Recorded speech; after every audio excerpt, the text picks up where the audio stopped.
through a very dynamic time, to put it mildly, in American politics. So that's as important to me as my cancer is, and I think it helps me get through the cancer. So I'm not dwelling on this cancer all the time. I've got a fatal cancer. I don't wake up thinking that way. I'm Tom Brokaw, and I am the senior correspondent for NBC News. They used to call me the special correspondent, but I didn't like that because I felt like I was a church lady. Well, isn't that special?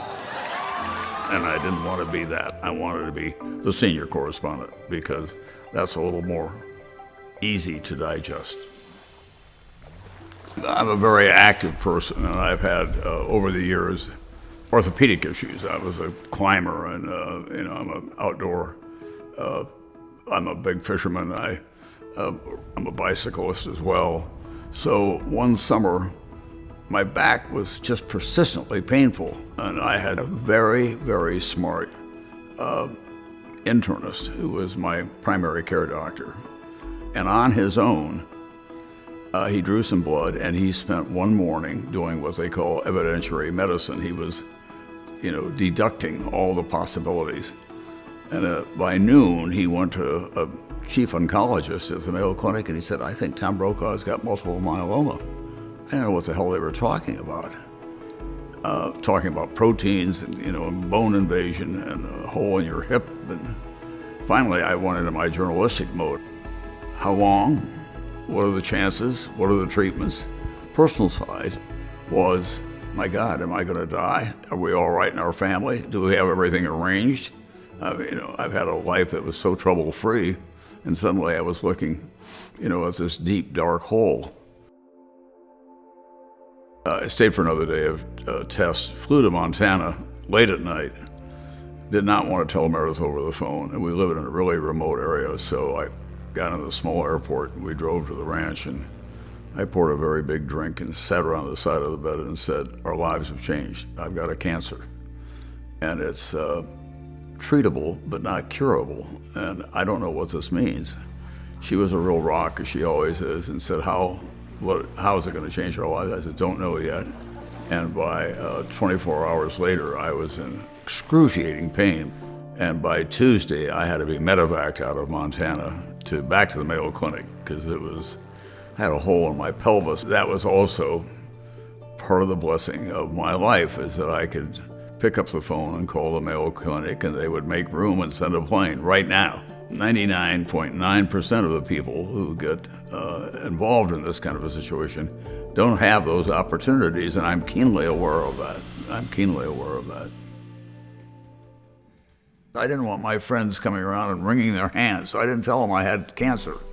I'd say I've got a bad back or whatever. I didn't want to be the victim. I did not want to be seen on the street in a walker.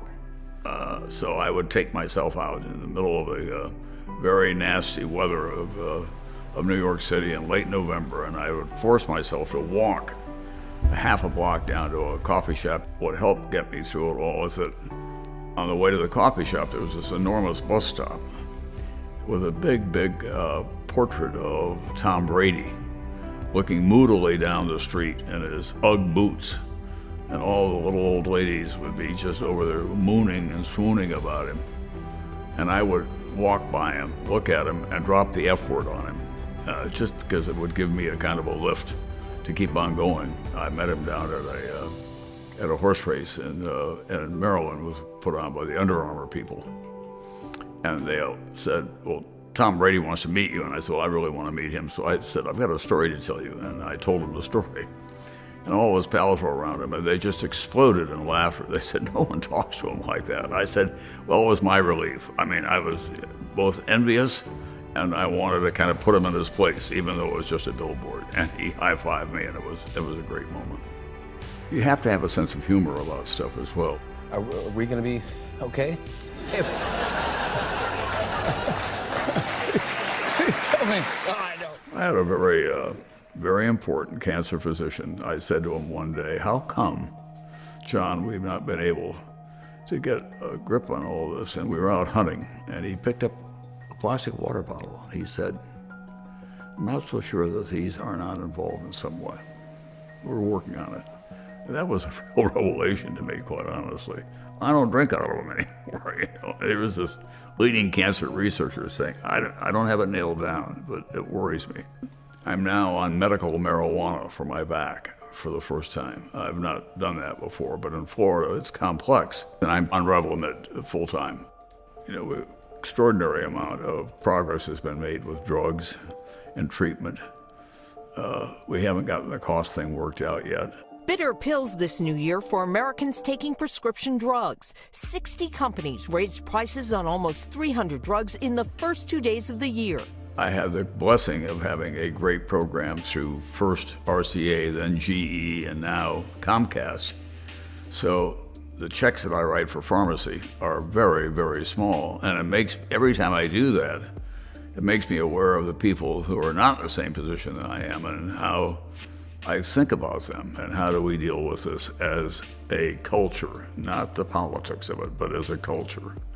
We have the ability to do it. We have the greatest resources in the world.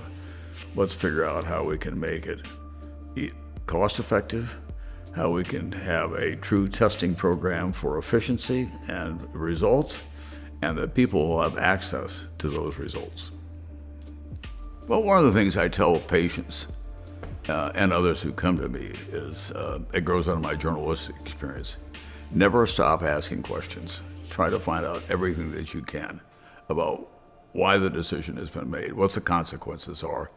Be a member of a patient's team. I was helped by my daughter Jennifer, who got very involved and would say to me, "Dad, you're more involved than you're willing to acknowledge. You've got to come to grips with this." Hey, Jen, I'm in the middle of an interview. Can I call you back? Oh, okay, we'll talk about that. Let me get this done, okay? Okay, hon, bye. They would always say when I would go in, scale of 1 to 10, what's your pain? 4. And the doctor told me later that they counted on Jennifer to stand back and say, oh, man. I'm an ER physician. I've seen terrible stuff. But when it's people you are, your family and people you love, it really is a whole new level. NBC News at this hour, I'm Tom Brokaw. I'm Peter Jennings in New York just a short while ago. Good evening, Dan Rather reporting. It was an unusual time because Dan, Peter, and I caught the wave. We were all relatively the same age. All 3 news divisions were up and running full blast, and there was a lot going on in the world. So I had a high regard for Dan and Peter. And Peter had a great line when I decided, unexpectedly for them, to leave early the nightly news. Peter said, "People often ask, do you get along?"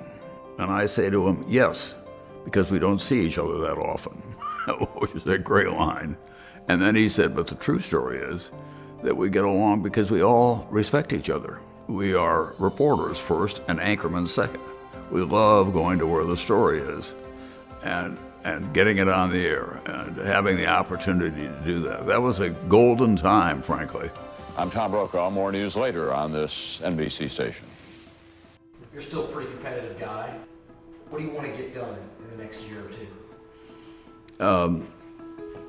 I want to be vertical in the next year or so. I want to stay upright. In less than a year, I'll be 80 years old. I'm finding that hard to believe, quite honestly. And I think even without cancer, turning 80, might have been a little more tricky than I thought it was going to be. I'm at that age and stage when my friends are beginning, I'm losing them, and I'm very much aware of that. And I want to continue to write. I love to travel adventurously. My wife and I are taking 2 of our grandchildren and their parents to Morocco. My pals are guys who are writers and fishermen and active in politics, and I love being with them. We have boys' trips to great fishing spots in Wyoming and Montana every year, and it's an eclectic group of people, but all quite accomplished. So I've been a very, very lucky guy. I'm married to a fantastic woman, and we've had a great life. And we've been able to do what we want to do, and I just want to be grateful for it. I want it to go on.